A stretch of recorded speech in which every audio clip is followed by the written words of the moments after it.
Et après, en tant qu'outil, en tant que coach, puisque c'est une grande partie de ton activité, c'est aussi le coaching, en plus de la Ouais, formation. c'est ça. Dans le coaching, qu'est-ce que ça t'apporte? Qu'est-ce que ça apporte, on pourrait dire, à un coach ou à un professionnel de l'accompagnement, un psychopraticien, un thérapeute, un professionnel de santé? Qu'est-ce que ça va lui apporter d'avoir des notions d'énéagramme?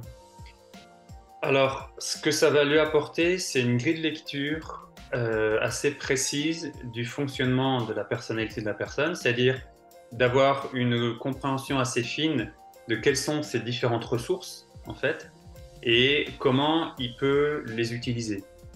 Hein, Hmm. donc, de l'aider à les utiliser pour pouvoir résoudre les problématiques qu'il peut rencontrer.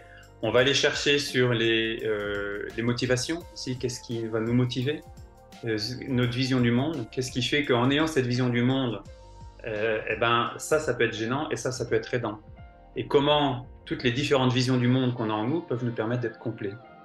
J'entends qu'on est du côté des ressources Ouais. et on est dans quelque chose aussi de systémique ou de holistique pour penser la personnalité Holistique. et que dans la façon dont on appréhende les choses, ça va avoir des conséquences sur ce que les professionnels connaissent avec la notion d'index de computation, c'est-à-dire quels sont les comportements qu'on met en œuvre, peut-être la façon dont on pense les situations, la façon dont on émotionne ou ce que l'on sent et comment on vit notre corps et nos sensations.